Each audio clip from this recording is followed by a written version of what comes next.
Addressing the challenge of what to do about the indigenous inhabitants of the land, Chaim Weizmann, a Russian Jew, said to the World Zionist Congress in 1921 that Palestinians were akin to, quote, the rocks of Judea, obstacles that had to be cleared on a difficult path.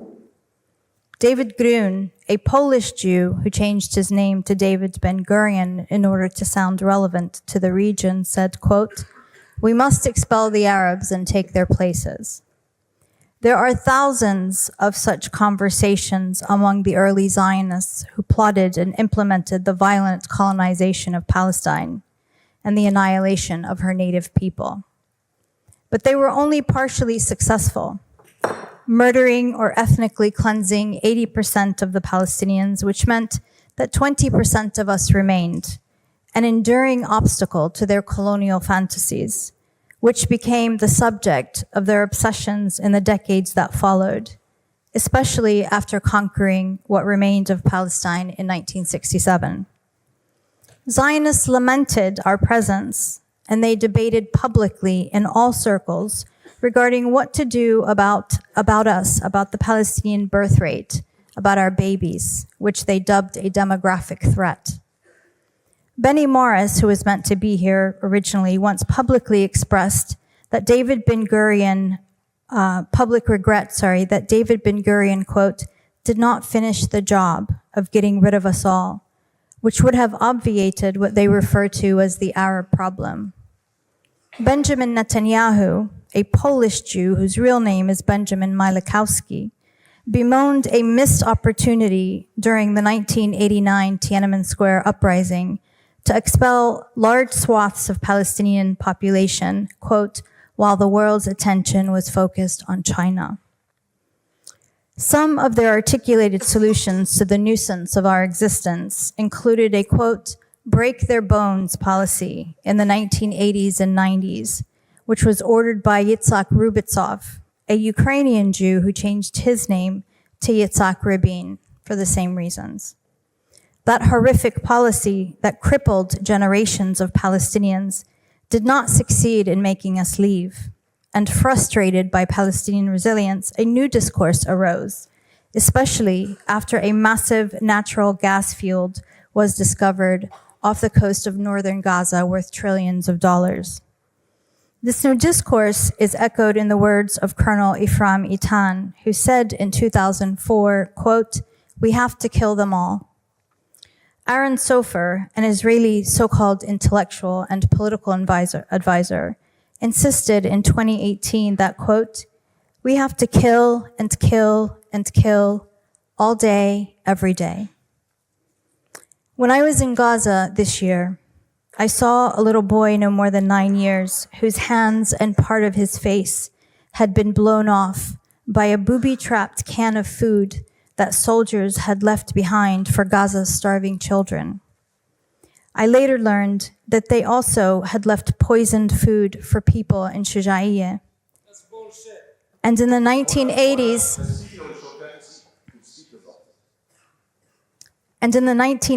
and 90s, Israeli soldiers had left booby-trapped toys in southern Lebanon that exploded when excited children picked them up. The harm they do is diabolical, and yet they expect you to believe that they are the victims. Invoking Europe's Holocaust and screaming anti-Semitism, they expect you to suspend fundamental human reason to believe that the daily sniping of children with so-called kill shots, that the bombing of entire neighborhoods that bury families alive and wipe out whole bloodlines is self-defense. They want you to believe that a man who had not eaten a thing in over 72 hours, who kept fighting even when all he had was one functioning arm, that this man was motivated by some innate savagery and irrational hatred or jealousy of Jews, rather than the indomitable yearning to see his people free in their own homeland. It is clear to me that we are not here to debate whether Israel is an apartheid or genocidal state. This debate is ultimately about the worth of Palestinian lives. It's about the worth of our schools, our research centers, our books, our art. It's about the worth of the homes we worked all our lives to build and which contain memories of generations. It's about the worth of our humanity and our agency, of our bodies and our ambitions. Because if the roles were reversed, if Palestinians had spent the last 8 decades stealing Jewish homes, expelling, oppressing, imprisoning, poisoning, torturing, killing, raping them, if Palestinians had killed an estimated 300,000 Jews in 1 year, targeted their journalists, their thinkers, their healthcare workers, their athletes, their artists, bombed every Israeli hospital, university, library, museum, cultural center, synagogue, and simultaneously set up an observation platform where citizens came to watch their slaughter as if a tourist attraction. If Palestinians had corralled them by the hundreds of thousands into flimsy tents, bombed them in so-called safe zones, burned them alive, cut off their food and water and medicine, if Palestinians made their children wander barefoot with empty pots, made them gather the flesh of their parents into plastic bags, bury their siblings, their cousins, their friends, made them sneak out from their tents at night to sleep on their parents' graves, made them pray for death,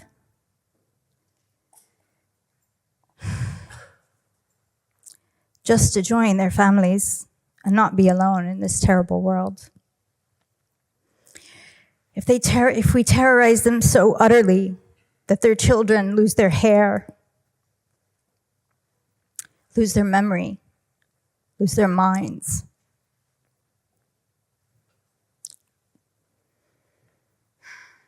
and made those as young as 4 and 5 die of heart attacks,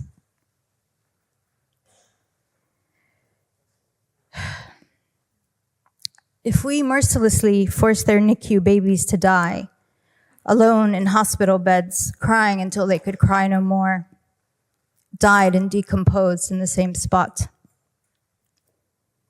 If Palestinians used wheat flour, a truck, to lure starving Jews, then opened fire on them as they gathered to collect the day's bread. If Palestinians finally allowed a food delivery into a shelter with hungry Jews, then set fire to the entire shelter and aid truck before anyone could taste a bite of the food. If a Palestinian sniper bragged about blowing out 42 Jewish kneecaps in one day, as one Israeli soldier did in 2019, if a Palestinian admitted to CNN that he ran over hundreds of Jews with his tank, their squished flesh lingering in the tank treads, if Palestinians were systematically raping Jewish doctors, patients, and other captives with hot metal rods, jagged and electrified sticks, and fire extinguishers, sometimes raping them to death, as happened with Dr. Adnan al-Bursh and others.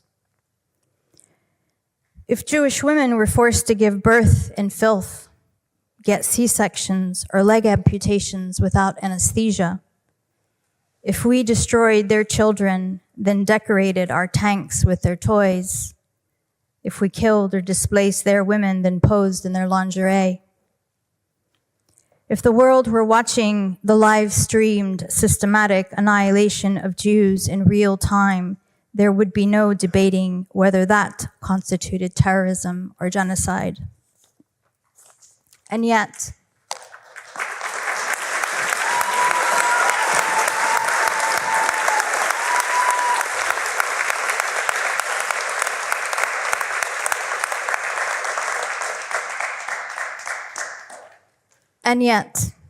two Palestinians, myself and Muhammad al-Kurd, showed up here to do just that, enduring the indignity of debating those who think our only life choices should be to leave our homeland, submit to their supremacy, or die quietly and politely. But you would be wrong to think that I came to convince you of anything. this House resolution, though well-meaning and appreciated, is of little consequence in the midst of this Holocaust of our time. I came in the spirit of Malcolm X and Jimmy Baldwin, both of whom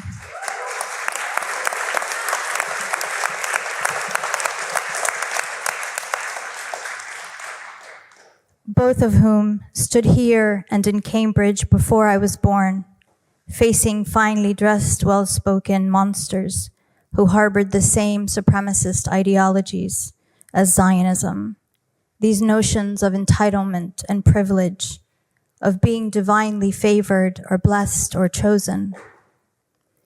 I'm here for the sake of history, to speak to generations not yet born, and for the chronicles of this extraordinary time where the carpet bombing of defenseless indigenous societies is legitimized. And I also came to speak directly to Zionists here and everywhere. We let you into our homes when your own countries tried to murder you, and everyone else turned you away. We fed you and we clothed you, we gave you shelter, and we shared from the bounty of our land with you. And when the time was ripe, you kicked us out of our homes and homeland. Then you killed and robbed and burned and looted our lives.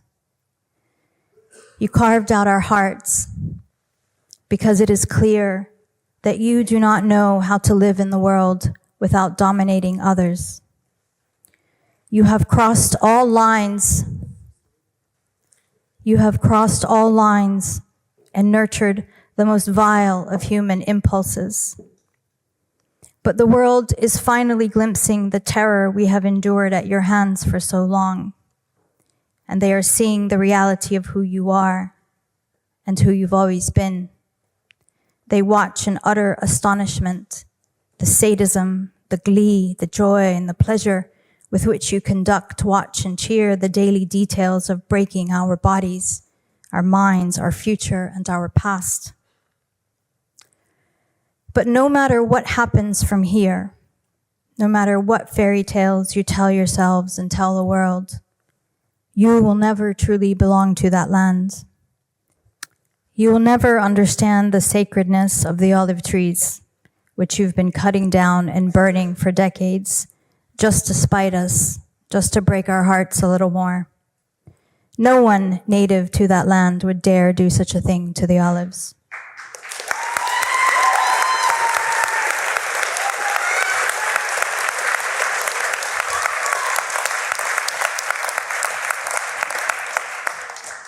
No one who belongs to that region would ever bomb or destroy such ancient heritage as Baalbek or Bittir, or destroy ancient cemeteries as you destroy ours, like the Anglican cemetery in Jerusalem, or the resting place of the ancient Muslim scholars and warriors in Ma'manillah.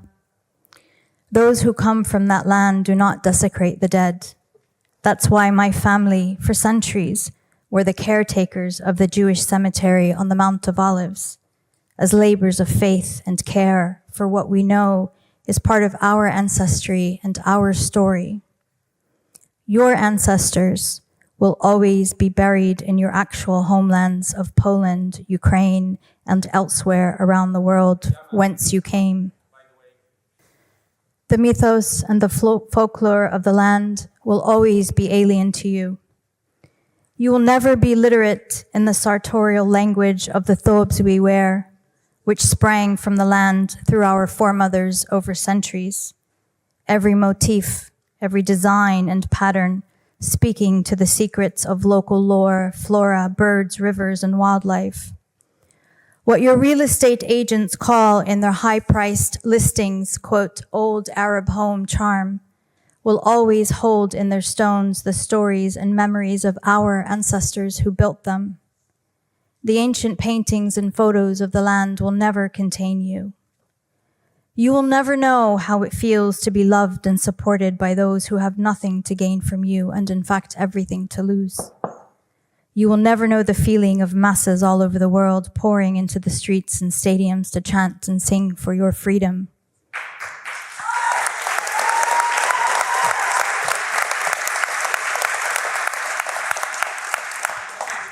And it is not because you are Jewish, as you want everyone to believe, but because you are violent colonizers who think that your Jewishness